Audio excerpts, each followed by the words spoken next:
জয় নিতাই, জয় শ্রী রাধেশ্যাম। ওং নমো ভগবতী বাসুদেবায় নমঃ।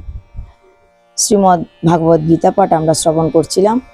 ধীরে ধীরে প্রথম, দ্বিতীয়, তৃতীয়, চতুর্থ, পঞ্চম, ষষ্ঠ, সপ্তম, নবম অধ্যায় অতিক্রম করে আমরা দশম অধ্যায়ে প্রবেশ করছি। তো এই দশম অধ্যায়ের নাম হচ্ছে বিভূতি যোগ। এই দশম অধ্যায়ে ভগবানের বিভূতির প্রকাশ। তো ভগবানের বিভূতির প্রকাশ সম্পর্কে আজ আমরা অবগত হই। আসুন আমরা শ্রবণ করি শ্রীমদ্ ভাগবত গীতার দশম অধ্যায়। শ্রী ভগবান উবাচ। শ্রী ভগবান বলছেন, কিছু কিছু শ্লোক ভগবান শ্রীকৃষ্ণ বলেছেন, কিছু শ্লোক অর্জুন, কিছু শ্লোক কে বলছেন? সঞ্জয় বলছেন। তাই বিভূতি যোগের যে প্রথম শ্লোকটা সেটা কে বলছেন? ভগবান শ্রীকৃষ্ণ। শ্রীকৃষ্ণ বললেন, হে অর্জুন, তোমাকে আমার পরমাত্ম তত্ত্ব বলিতেছি, শুনিলে তুমি প্রীত হইবে, তাই বলিতেছি। তো ভগবান কি বলছেন? পরমাত্ম তত্ত্ব সম্পর্কে অর্জুনকে অবগত করাবেন, বলবেন পরমাত্ম তত্ত্ব শুনলে, ভগবান শ্রীকৃষ্ণের কথাগুলো শুনলে অর্জুন খুশি হবে। যেহেতু অর্জুন খুশি হবে সেই কারণেই ভগবান বলছেন। মানব ভগবান আমাদেরকে বলতে চাইছেন বা বুঝাতে চাইছেন, ভগবানের কথা শ্রবণ করে যদি কোনো ব্যক্তি খুশি হয়, আনন্দ পায়, তবে তাকে ভগবানের কথা শ্রবণ করাও। যদি ভগবানের কথা শ্রবণ করে কেউ খুশি না হয়, আনন্দ লাভ না করে, তবে তাকে শোনানোর প্রয়োজন নেই। মহর্ষিগণ আমার এই পরমাত্ম তত্ত্ব জানেন না। সমস্ত ভাবেই আমি সকলের আদি, আমার জন্ম নাই। আদি অনাদি ও সর্বলোক মহেশ্বর।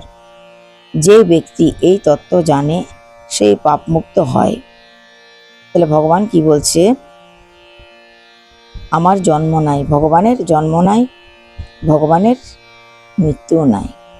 ভগবান আদি অনাদি এবং সর্বলোকের মহেশ্বর। এই তত্ত্ব যিনি জানবেন তিনি সর্বদা পাপমুক্ত থাকবেন। বুদ্ধি, জ্ঞান, অমূঢ়তা, ক্ষমা, সত্য, দম, সম, জন্ম মৃত্যু, সুখ দুঃখ, নিন্দা, যশ, অহিংসা, সমতা, তুষ্টি, তপ, দান, ভয়, এই কয়টি জীবের ভাব। তাহলে জীবের ভাবের কথা বলা হচ্ছে এখানে। জীবের কয়টা ভাব? বুদ্ধি, জ্ঞান, অমূঢ়তা। প্রত্যেকটা জীবের বুদ্ধি আছে, প্রত্যেকটা জীবের জ্ঞান আছে, প্রত্যেকটা জীব মানুষকে বা অন্যান্য প্রাণীকে ক্ষমা করতে জানে বা ক্ষমা করে, সত্য কথা বলে, সহ্য শক্তি আছে, সহনশীলতা যাকে বলি, জন্ম মৃত্যু আছে, সুখ দুঃখ আছে। কেউ কখনো কারো নিন্দা করে, কেউ কখনো আবার কারো সুখ্যাতি গায়। তো কখনো লোক হিংসা করে, কখনো আবার অহিংসার প্রতিমূর্তি হয়ে দাঁড়ায়। সমান জানে সবাইকে, প্রত্যেক মানুষের কথা নয়, কিছু কিছু মানুষ সবাইকে সমান জানে।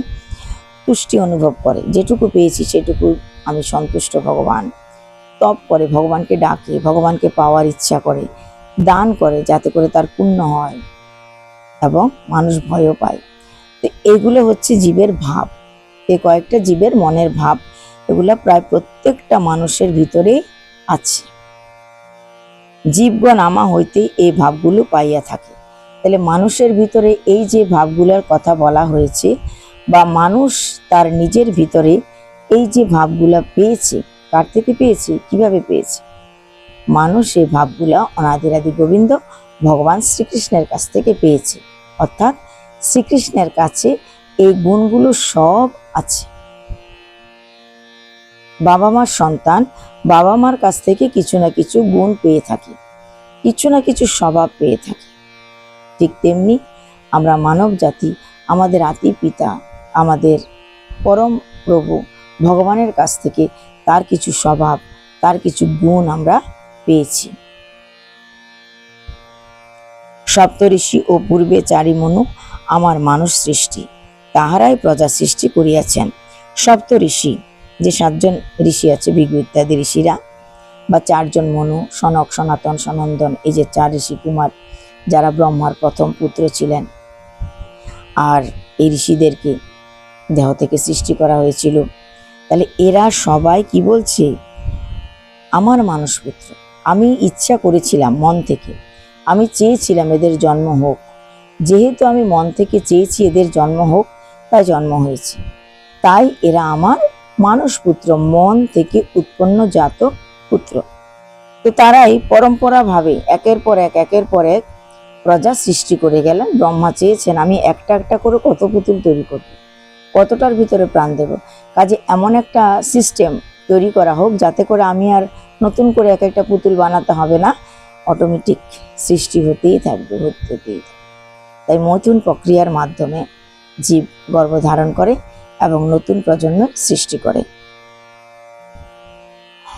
যে ব্যক্তি আমার বিভূতি যোগ জানে সেই ব্যক্তি সমাধি যোগে রত হয়। ভগবানের বিভূতির প্রকাশ সম্পর্কে যে জেনে গেছে, যে বুঝে গেছে, যে অনুভব করতে পেরেছে, সেই ব্যক্তি সমাধি যোগে রত হয়, অর্থাৎ সমাধি যোগ করতে থাকে।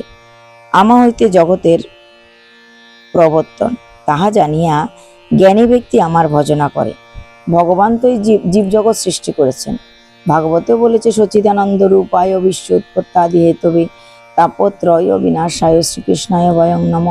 প্রথম শ্লোকেই বলে দিয়েছেন তিনি বিশ্ব সংসারের হত্যাকর্তা, বিধাতা, তিনি সৃষ্টিকর্তা, তিনি প্রলয়কর্তা এবং তিনিই পালনকর্তা।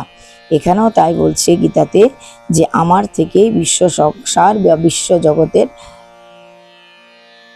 প্রবর্তন হয়েছে। মানুষ যখন জানে এই কথা, সেই জিনিসটা জেনে, সেই কথাটা জেনে বুঝে আমার ভজনা করে থাকে।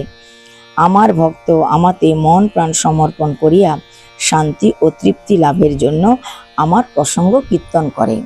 তা আমরা ভগবানের প্রসঙ্গ কীর্তন করি কেন? বা ভগবানের ভক্তরা ভগবানের কথা বলে, ভগবানের কথা শ্রবণ করে, ভগবানের গুণকীর্তন গেয়ে, ভগবানের হরিনাম মুখে উচ্চারণ করে আনন্দ পায় বলেই না কথাগুলো শুনে বা বলে। কারো ঘরে কেউ হরিনাম কেন দেয়? তার ভালো লাগে বলেই তো দেয়। সে বুঝে গেছে হরির নাম ঘরে দিলে পরম মঙ্গল হবে, হরির নাম ঘরে দেওয়া ভালো, হরির নাম দিলে আমার মঙ্গল হচ্ছে, হরির নাম দিলে আমার মন ভালো থাকছে, হরির নামে আমাদের পাপ ক্ষয় করছে। এই সমস্ত কিছু জানার পরে সেই ঘরে হরির নাম দেয়। তার আগে সে বিশ্বাস করে নেয় যে হরির নাম দিলে তার ভালো হবে, কল্যাণ হবে। এগুলো সে বুঝতে পারে। তাই সে হরিনাম একা শুনে না, হরিনাম তার ঘরে দিলে 2-4 জনকে নিমন্ত্রণ করে। আজকে আমার ঘরে ভাগবত পাঠ আছে, আজ আমার ঘরে গীতা পাঠ আছে, হরিনাম হবে, আপনারা শুনতে আসবেন। কিঞ্চিত প্রসাদের ব্যবস্থা করে। কেন করে? তার ভালো লাগে বলেই না করে। হরিনাম শুনতে যাদের ভালো লাগে তাদেরকেই সে নিমন্ত্রণ করে। যারা হরিনাম শুনতে চায় না বা যারা ভাগবত কথা, কৃষ্ণ কথা শোনার জন্য আগ্রহ প্রকাশ করে না, সেই সমস্ত ব্যক্তিকে সে নিমন্ত্রণ করে না, বা নিমন্ত্রণ দিলেও সে আসবে না, কেননা সে তো ভগবানের কথা শুনতে চায় না। তাই যারা ভগবানের ভক্ত,